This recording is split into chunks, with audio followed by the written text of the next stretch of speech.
घर की नींव उत्तर प्रदेश के एक छोटे से शहर में शर्मा परिवार अपनी सादगी और संस्कारों के लिए जाना जाता था। परिवार के मुखिया थे राम प्रसाद शर्मा, जो रिटायर्ड स्कूल टीचर थे। उनकी पत्नी सविता देवी घर संभालती थीं। उनके 3 बच्चे थे। बड़ा बेटा अमित नौकरी के लिए शहर में, मंझली बेटी पूजा शादीशुदा, छोटा बेटा रोहन कॉलेज में। घर में सब कुछ ठीक था, लेकिन समय के साथ दूरियां बढ़ने लगी थीं। अमित शहर में अपनी पत्नी नेहा के साथ रहता था। नेहा मॉडर्न सोच की लड़की थी, जिसे संयुक्त परिवार पसंद नहीं था। वह चाहती थी कि अमित अपने माता पिता से अलग रहे। एक दिन फोन पर सविता देवी ने कहा, बेटा बहुत दिन हो गए, घर आ जाओ, तुम्हारे पापा भी तुम्हें बहुत याद करते हैं। अमित थोड़ा झिझकते हुए बोला, माँ ऑफिस का काम बहुत है, बाद में आऊंगा। पास खड़ी नेहा ने इशारे से मना कर दिया। उधर रोहन कॉलेज में दोस्तों के साथ ज्यादा समय बिताने लगा था। पढ़ाई में उसका मन नहीं लग रहा था। रामप्रसाद जी यह देखकर चिंतित रहते थे। रात को सविता देवी बोली, लगता है हमारा परिवार बिखरता जा रहा है। रामप्रसाद जी शांत स्वर में बोले, नहीं सविता, रिश्तों की डोर कमजोर जरूर हुई है, टूटी नहीं है। एपिसोड 2, रिश्तों की दरार। एक दिन अचानक रामप्रसाद जी की तबीयत खराब हो गई। उन्हें अस्पताल ले जाया गया। सविता देवी ने तुरंत अमित को फोन किया। अमित परेशान हो गया, लेकिन नेहा बोली, इतना छोटा सा मामला है, तुम हर बार भागोगे क्या?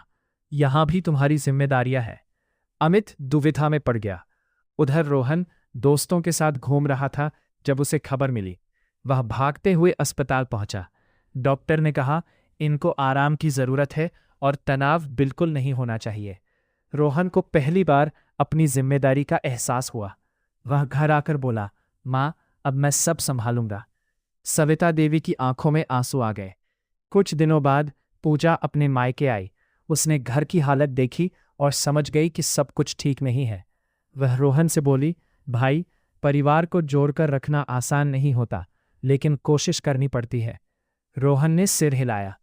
एपिसोड 3, सच का सामना। एक दिन अमित को ऑफिस में पता चला कि उसकी कंपनी में छटनी होने वाली है। वह डर गया। उसी रात उसे माँ का फिर से फोन आया, बेटा पापा अब ठीक हैं, लेकिन तुम्हें बहुत याद करते हैं। इस बार अमित का दिल पिघल गया। वह घर पहुंचा। सविता देवी उसे देखकर रो पड़ी। रामप्रसाद जी ने मुस्कुराते हुए कहा, आ गए बेटा, बस अब सब ठीक है।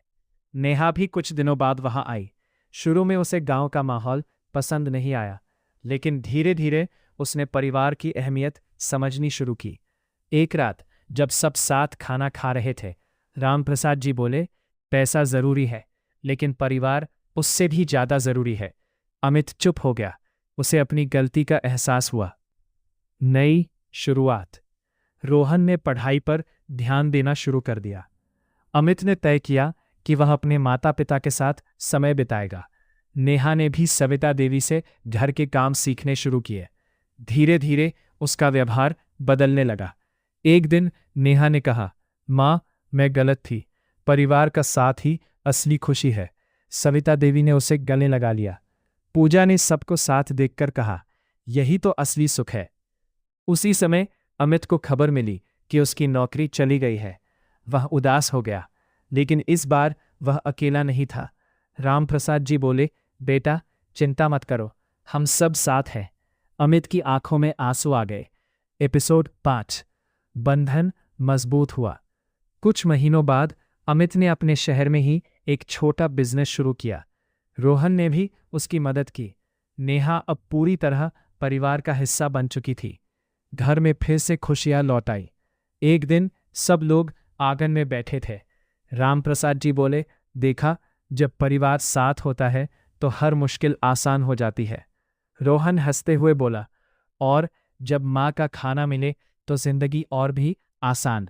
सब हंस पड़े। सविता देवी ने कहा, रिश्ते निभाने से बनते हैं, खुद से नहीं। अमित ने हाथ जोड़कर कहा, माँ अब कभी दूर नहीं जाऊंगा। नेहा ने भी मुस्कुराकर कहा, और मैं भी इस परिवार को कभी टूटने नहीं दूंगी। धीरे धीरे सूरज ढल रहा था, लेकिन शर्मा परिवार के रिश्तों का उजाला पहले से ज्यादा चमक रहा था। सीख, मॉरल। परिवार ही असली ताकत है।